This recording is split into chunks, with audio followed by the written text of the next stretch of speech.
In 1937, Asia exploded into total war. The Empire of Japan, already hungry for resources, land, and dominance, launched an invasion into China. The spark came at the Marco Polo Bridge near Beijing. Japanese and Chinese troops exchanged fire, and within days, full-scale war erupted.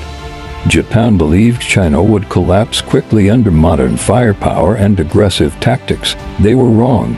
Japan's military strategy relied on speed, shock, and overwhelming force.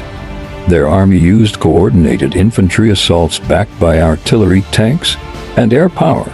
Japanese commanders focused on capturing major cities, railways, ports, and industrial centers to cripple Chinese resistance. Amphibious landings allowed Japan to strike coastal cities directly while troops advanced deep inland.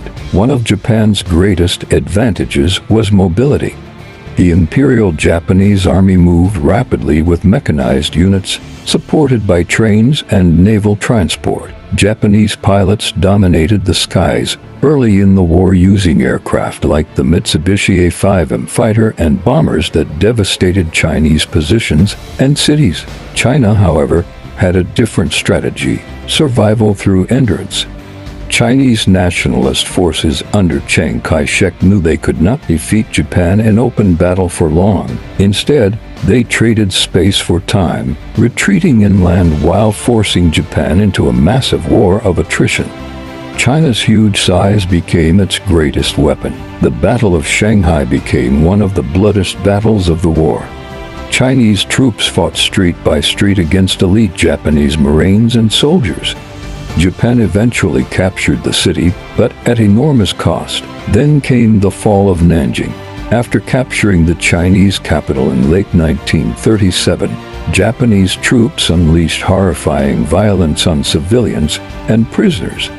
The event became known as the Nanjing Massacre. As the conflict dragged on, Chinese communist guerrillas led by Mao Zedong used ambushes, sabotage, and hit-and-run attacks against Japanese supply lines. Railways were blown apart, convoys vanished in mountain passes, and isolated garrisons were constantly attacked. Japan responded with brutal counterinsurgency tactics.